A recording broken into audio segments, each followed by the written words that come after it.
Hi students, welcome back to rainbow study point. आज हम लोग भूगोल पढ़ेंगे क्लास 10th का। तो ये इकाई 1 है और भूगोल में आपको बता दूं खंड 2 है। खंड 1 में भूगोल पढ़ना है और खंड ख में आपदा प्रबंधन पढ़ना है। तो खंड क के इकाई 1 है भारत संसाधन एवं उपयोग, और इस इकाई में कई चैप्टर है। प्राकृतिक संसाधनों को पढ़ना है और उसमें भूमि संसाधन है, जल संसाधन है, वन एवं वन्य प्राणी संसाधन, शक्ति संसाधन और खनिज संसाधन इस इकाई 1 में पढ़ना है। तो इकाई 1 का जो चैप्टर है फर्स्ट वो है भारत संसाधन एवं उपयोग। इसमें संसाधन की उपयोग, संसाधन का परिचय, संसाधन का उपयोग और संसाधन नियोजन को पढ़ना है। तो जैसे कि देख रहे हैं संसाधन का महत्व, तो हम अपने आसपास प्रत्येक दिन बहुत सारी वस्तुओं को देखते हैं और ये सभी वस्तुएं हमारे किसी न किसी उपयोग में आती है। तो संसाधन होता क्या है? हमारे उपयोग में आने वाली सभी वस्तुएं संसाधन कहलाती हैं। जो भी वस्तु हो जो हमारे उपयोग में है वो संसाधन है। और संसाधन जैविक अजैविक भी होता है। तो इसको कई प्रकार से बांटा गया है।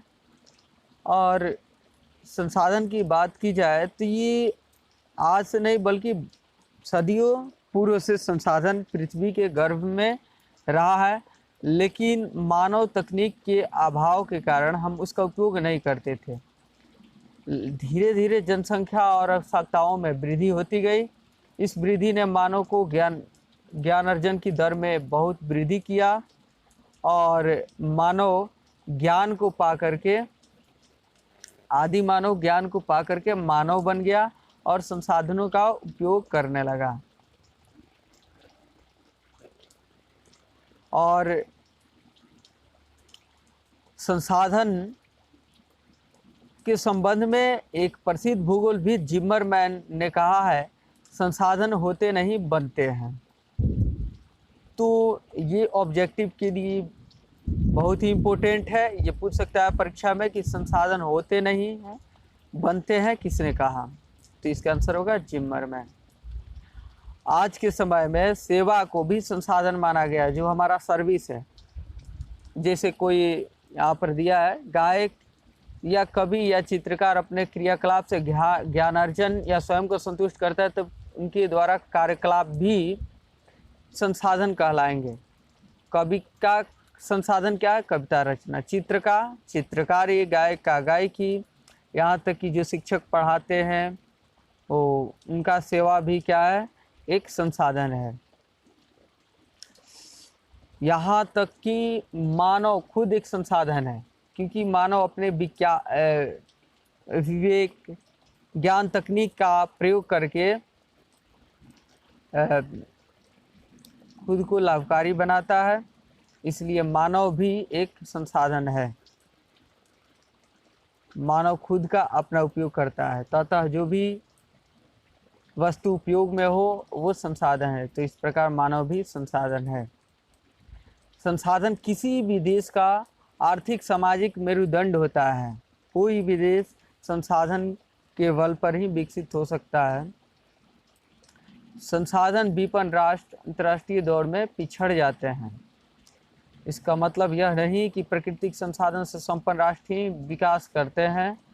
जापान एक ऐसा देश है जो प्राकृतिक संसाधन में अत्यंत विपन्न है। यानी जापान में कोई भी प्राकृतिक संसाधन नहीं है, बल्कि वहाँ पर तकनीकी संसाधन है, ज्ञान संसाधन है, जिसके बल पर, जिसके दम पर जापान एक सबल देश में अपने आप को भी स्थापित करके रखा है।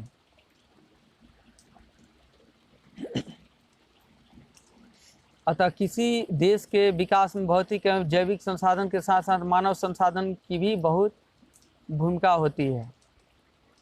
जैसे कि जापान अपने ज्ञान का यूज करके सबल देशों में स्थापित कर रखा है, यानी मानव संसाधन वहाँ पर बहुत ही धनी है। विविध संसाधनों की मध्य मानव नियंत्रण की स्थिति में रहता है, जो पर्यावरण में उपलब्ध पदार्थों एवं संस्थाओं के बीच अंतर संबंध स्थापित करता है, जिससे पर्यावरण के पदार्थ उपयोगी बन जाते हैं। संसाधन का वर्गीकरण 4 तरह से होता है। एक उत्पत्ति के आधार पर जैव और अजैव, दूसरा उपयोगिता के आधार पर नवीकरणीय अनवीकरणीय, तीसरा स्वामित्व के आधार पर व्यक्तिगत सामुदायिक राष्ट्रीय और अंतर्राष्ट्रीय, और चौथा विकास की स्थिति के आधार पर संभाव्य विकसित भंडार और संचित को संसाधन होते हैं। तो चलिए देखते हैं उत्पत्ति के आधार पर संसाधन 2 प्रकार के होते हैं। जैव संसाधन, ये कौन से संसाधन होते हैं? तो जिनमें सजीव के सभी लक्षण मौजूद होते हैं वो जैव संसाधन कहलाते हैं, जैसे मनुष्य, वनस्पति, मत्स्य, पशुधन एवं अन्य सभी प्राणी। अजैव संसाधन, निर्जीव वस्तुओं को अजैव संसाधन कहा जाता है, जैसे चट्टानें, धातु एवं खनिज आदि। तो ये उत्पत्ति के आधार पर था। अब उपयोगिता के आधार पर देखेंगे तो संसाधन 2 प्रकार का होता है, नवीकरणीय संसाधन और नवीकरणीय संसाधन। नवीकरणीय संसाधन क्या होता है?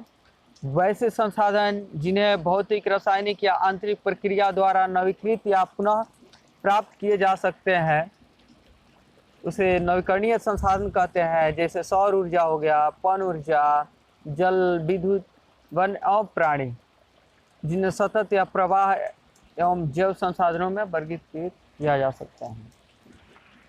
तो नवीकरणीय संसाधन क्या होता है? जिसको हम लोग पुनः यूज कर सकते हैं। तो सौर ऊर्जा का पुनः हम लोग यूज कर सकते हैं, पवन ऊर्जा का फिर पुनः यूज कर सकते हैं, तो ये नवीकरणीय संसाधन है। और नवीकरणीय संसाधन की बात करते हैं, ऐसे संसाधन या का विकास लंबी अवधि में जटिल प्रक्रियाओं द्वारा होता है। इन प्रक्रिया को पूरा करने में लाखों वर्ष लग जाते हैं। इनमें कुछ ऐसे संसाधन होते हैं जो पुनः चक्रीय नहीं होते हैं, यानी फिर से उनका उपयोग हम नहीं कर सकते हैं, एक बार यूज करने के बाद से फिर दोबारा नहीं कर सकते हैं, जैसे जीवाश्म ईंधन, कोयला, पेट्रोलियम इत्यादि। तो जैसे कोयला का एक बार यूज कर लें तो फिर दोबारा नहीं कर सकते हैं, तो यह अनवीकरणीय संसाधन है। अब स्वामित्व के आधार पर संसाधन का प्रकार देखेंगे, ये 4 प्रकार का होता है। स्वामित्व यानी मालिकाना हक के आधार पर। तो एक है व्यक्तिगत संसाधन, ऐसे संसाधन किसी खास व्यक्ति के अधिकार क्षेत्र में होता है, जिसके बदले में वे सरकार को लगान भी चुकाते हैं, जैसे भूखंड, घर व अन्य जायदाद जिस पर लोगों का निजी स्वामित्व होता है। तो ये व्यक्तिगत संसाधन होता है। बाग बगीचा, तालाब, कुआं, ये भी निजी स्वामित्व वाला संसाधन होता है। सामुदायिक संसाधन, तो वैसे संसाधन जिस पर पूरा एक समुदाय का अधिकार होता है, इसको सामुदायिक संसाधन कहते हैं। जैसे भूमि संसाधन, शमशान, मंदिर, मस्जिद, ये सब जो है सामुदायिक संसाधन है, क्योंकि इस पर एक समुदाय का अधिकार होता है। राष्ट्रीय संसाधन, कानूनी तौर पर देश या राष्ट्र के अंतर्गत सभी उपलब्ध संसाधन राष्ट्रीय संसाधन होता है, यानी किसी राष्ट्र के अंतर्गत जो भी संसाधन हो उस देश में, वो सब राष्ट्रीय संसाधन है। अंतर्राष्ट्रीय संसाधन, ऐसे संसाधनों का नियंत्रण राष्ट्रीय संस्था करती है, और ये संसाधन समुद्री तट रेखा से 200 किलोमीटर की दूरी को छोड़कर बाकी खुले महासागरीय संसाधनों पर किसी देश का अधिकार नहीं होता है, तो वो अंतर्राष्ट्रीय संसाधन कहलाता है। विकास के स्तर पर भी संसाधन को 4 भागों में वर्गीकृत किया जाता है। एक है संभावित संसाधन, ऐसे संसाधन जो किसी क्षेत्र विशेष में मौजूद होते हैं, जिसे उपयोग में लाए जाने की संभावना होती है, जिसका उपयोग अभी तक नहीं किया गया है, जैसे हिमालय क्षेत्र खनिज है जिसका उत्खनन अधिक गहराई में होने के कारण दुर्गम एवं महंगा है, इसको फ्यूचर में कभी भी यूज किया जा सकता है, तो ये संभावित संसाधन है। विकसित संसाधन ऐसे संसाधन जिसका सर्वेक्षणोपरांत उपयोग हेतु मात्रा एवं गुणवत्ता का निर्धारण हो चुका है। पूर्व में भी ये बताया जा चुका है कि संसाधनों का तकनीक एवं उसकी संभाव्यता पर निर्भर करता है।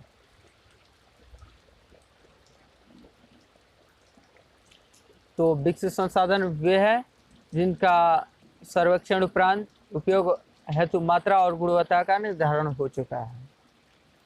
भंडार संसाधन ऐसे संसाधन पर्यावरण में उपलब्ध होते हैं तथा मानवीय आवश्यकताओं की पूर्ति में सक्षम है।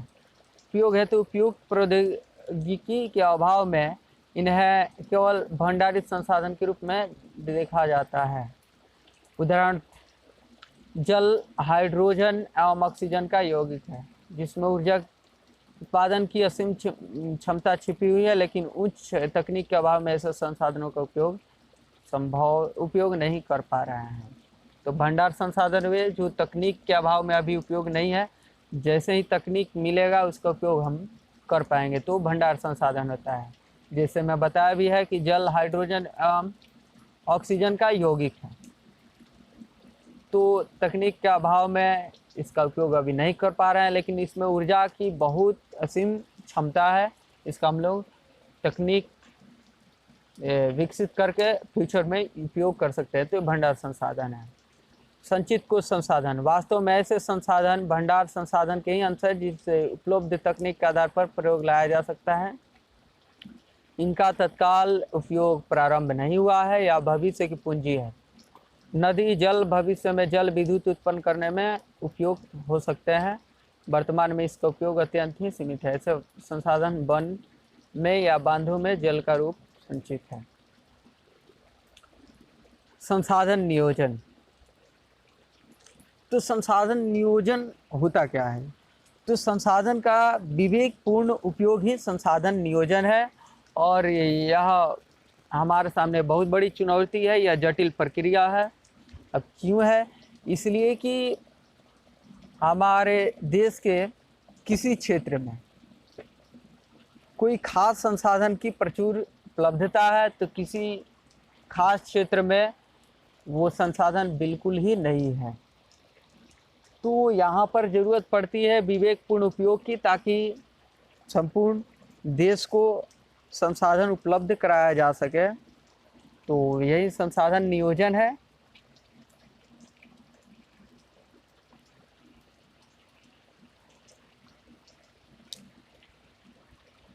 यहाँ पर देख पा रहे हैं झारखंड, मध्य प्रदेश और छत्तीसगढ़ आदि ऐसे प्रदेश है जहाँ खनिज एवं कोयला का प्रचुर भंडार है, बाकी क्षेत्रों में नहीं है। तो इसको पूरे देश में उपलब्ध कराना और विवेकपूर्ण उपयोग कराना कि फ्यूचर में भी हम इसका उपयोग कर सकें, तो यही संसाधन नियोजन है। भारत में संसाधन नियोजन, देखिए भारत में संसाधन नियोजन एक जटिल प्रक्रिया है। इसके लिए आवश्यक क्रियाकलाप की आवश्यकता होती है। क्रियाकलाप संसाधन नियोजन के सोपान होते हैं। इन सोपानों के सहारे किसी देश को उपलब्ध संसाधन का सही उपयोग कर उस देश की उन्नति का मार्ग प्रशस्त किया जा सकता है। तो संसाधन नियोजन के सोपान को निम्न रूप में बांटकर अध्ययन किया जा सकता है। देश के विभिन्न प्रदेशों में संसाधन की पहचान कराने के लिए सर्वेक्षण करना है, ताकि सभी देशों में संसाधन को उपलब्ध कराया जा सके।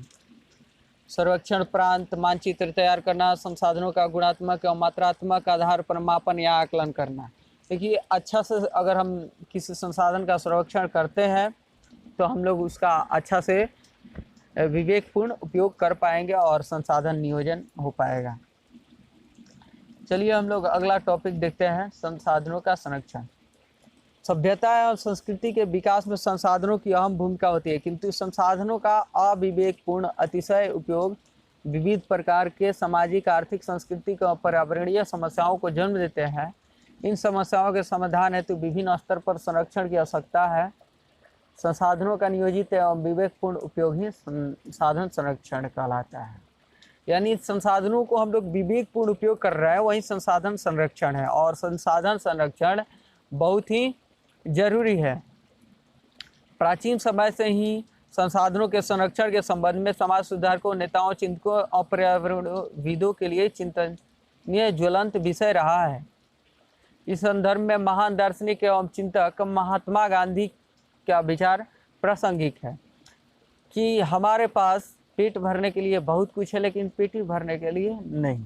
अर्थात हमारा पेट भर सकता है लेकिन मन की इच्छा नहीं भर सकती है, और इसी कारण से लोग लालच लिप्सा में आकर के संसाधनों का तेजी से दोहन कर रहे हैं और संसाधन संरक्षण की ओर ध्यान नहीं दे रहे हैं।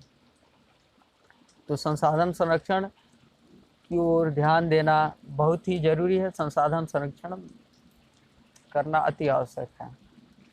मेधा पाटकर का नर्मदा बचाओ अभियान, सुंदरलाल बहुगुणा का चिपको आंदोलन एवं संदीप पांडे द्वारा वर्षा जल संचय कर कृषि भूमि का विस्तार संसाधन संरक्षण के दिशा में अत्यंत सराहनीय कदम है।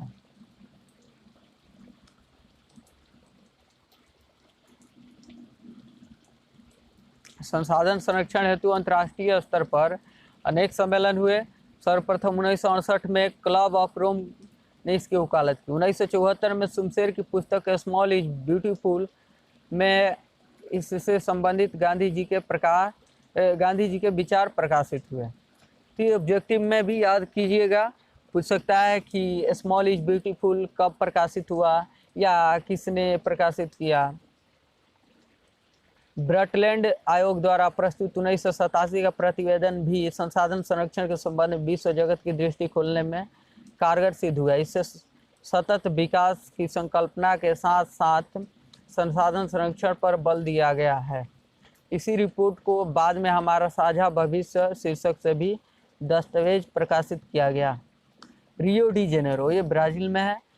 1992 में आयोजित पृथ्वी सम्मेलन भी इस संदर्भ में एक सुनियोजित प्रयास था। पुनः 1997 में न्यूयॉर्क में द्वितीय पृथ्वी सम्मेलन तथा 2002 में जोहान्सबर्ग में आयोजित तृतीय पृथ्वी सम्मेलन संसाधन संरक्षण की दिशा में विश्व स्तरीय सराहनीय प्रयास है। अब सतत विकास की अवधारणा, ये सतत विकास की अवधारणा क्या है? सतत यानी कंटिन्यूअस। तो संसाधन का ऐसा उपयोग किया जाए कि हमारे भविष्य में भी इसका उपयोग हम कर सकें और करते रहें। वहीं सतत विकास का अवधारणा है। देखें, संसाधन मनुष्य की जीविका का आधार है। जीवन की गुणवत्ता बनाए रखने के लिए संसाधन के सतत विकास की अवधारणा आवश्यक है। संसाधन प्रकृति प्रदत्त उपहार है कि अवधारणा के कारण मानव ने इनका अंधाधुंध दोहन किया है, जिसके कारण पर्यावरणीय समस्याएं भी उत्पन्न हो गई है। व्यक्ति की लालच लिप्सा ने संसाधनों का तीव्रतम दोहन कर संसाधन के भंडार में चिंतनीय ह्रास ला दिया है। संसाधनों का केंद्रीकरण खास लोगों के हाथ में आने से समाज दो अस्पष्ट भागों में बट गया है।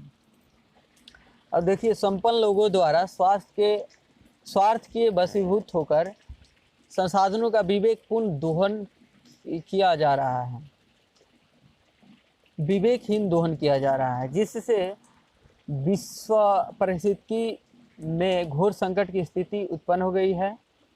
भूमंडलीय तापन, ओजोन क्षय, पर्यावरण प्रदूषण, मृदा क्षरण, भूमि विस्थापन, अम्लीय वर्षा, असमय ऋतु परिवर्तन जैसे पारिस्थितिकी तंत्र पारिस्थितिकी संकट पृथ्वी पर व्याप्त सभ्यता संस्कृति को निगल जाने को तैयार है। अगर इन स्वार्थी तत्वों या देशों द्वारा अनवरत विदोहन चलता रहा तो पृथ्वी का जीव संसार विनाश के आगोश में समा जाएगा। उपरोक्त परिस्थितियों से निजात पाने एवं विश्व शांति के साथ जीव संगठन जगत को गुणवत्तापूर्ण जीवन लौटाने के लिए सर्वप्रथम समाज में संसाधनों का न्याय संगत बंटवारा परिवार है। दूसरे शब्दों में संसाधनों का नियोजित उपयोग होना आवश्यक है। इससे पर्यावरण को बिना क्षति पहुंचाए भविष्य की आवश्यकताओं के मद्देनजर वर्तमान विकास को कायम रखा जा सकता है। ऐसी धारणा ही सतत विकास कही जाती है। इससे वर्तमान विकास के साथ साथ भविष्य भी सुरक्षित रह सकता है। तो सतत विकास क्या है? संसाधनों का ऐसा उपयोग कि वर्तमान के साथ साथ भविष्य को भी सुरक्षित रखा जा सके। अब कुछ स्मरणीय तथ्य है। प्रथम पृथ्वी सम्मेलन 314 जुलाई 1992 को रियो डी जेनेरो में किया गया, जिसमें विकसित एवं विकासशील देश के लगभग 178 प्रतिनिधि ने भाग लिया। इस सम्मेलन में ग्लोबल वार्मिंग, वन संरक्षण, जैव विविधता कार्यक्रम 21 एवं रियो घोषणा पत्र समझौता किए गए। तो ये याद रखिएगा, ये ऑब्जेक्टिव के लिए अच्छा रहेगा। कार्यक्रम 21, एजेंडा 21 ये क्या है? संयुक्त राष्ट्र पर्यावरण और विकास के तत्वाधान में रियो डी जेनेरो सम्मेलन में राष्ट्रीय अध्यक्षों द्वारा स्वीकृत 800 पृष्ठीय एक घोषणा पत्र है, जिसमें सतत विकास को प्राप्त करने के लिए 21 कार्यक्रम को स्वीकृत किया गया। यानी फ्यूचर में भी हम संसाधन का उपयोग कर सके, इसके लिए 21 कार्यक्रम को स्वीकृत किया गया। इस एजेंडा 21 को गठित करने हेतु सभी देशों को निर्देश दिए गए तथा इस पर होने वाले खर्च के वहन हेतु विश्व पर्यावरण कोष की स्थापना की गई। अब देखिए, द्वितीय पृथ्वी सम्मेलन का आयोजन 23 से 27 जून 1997 को न्यूयॉर्क में प्रथम सम्मेलन के मूल्यांकन के लिए 5 वर्ष बाद आयोजित हुआ। इसे +5 सम्मेलन भी कहा जाता है।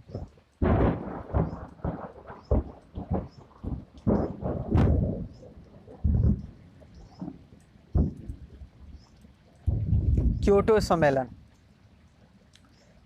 दिसंबर 1997 में पृथ्वी को ग्लोबल वार्मिंग से बचाने के लिए जापान के क्योटो में सम्मेलन आयोजित किया, जिसमें 159 देशों ने भाग लिया। इसमें 6 गैसों CO2, मीथेन, N2O, HFC, पर फ्लोरोकार्बन, सल्फर हेक्साक्लोराइड को ग्लोबल वार्मिंग के लिए जिम्मेवार मानते हुए इसके उपयोग में कटौती पर सहमति बनी, जहां यूरोपीय संघ ग्रीन हाउस गैसों के उत्सर्जन में 8%, संयुक्त राज्य अमेरिका 7% और जापान 6% की कटौती पर सहमत हुए। इसे मॉन्ट्रियल समझौता 1987 का विस्तार भी माना जा सकता है। इस सम्मेलन को विश्व पर्यावरण सम्मेलन या ग्रीन हाउस सम्मेलन के नाम से भी जाना जाता है। तो आगे देखते हैं तृतीय पृथ्वी सम्मेलन। इसका आयोजन 10 वर्ष बाद 26 अगस्त 4 सितंबर 2002 में जोहान्सबर्ग में आयोजित हुआ। इस सम्मेलन में पर्यावरण संबंधी 150 धाराओं पर विश्व स्तरीय सहमति तैयार करना था, पर इस सम्मेलन का कोई परिणाम नहीं निकल सका। इस सम्मेलन विश्व के विभिन्न देशों में से लगभग 200 प्रतिनिधियों ने भाग लिया। तो डैट्स ऑल। उम्मीद करते हैं कि यह चैप्टर आप लोगों को अच्छा से समझ में आया होगा।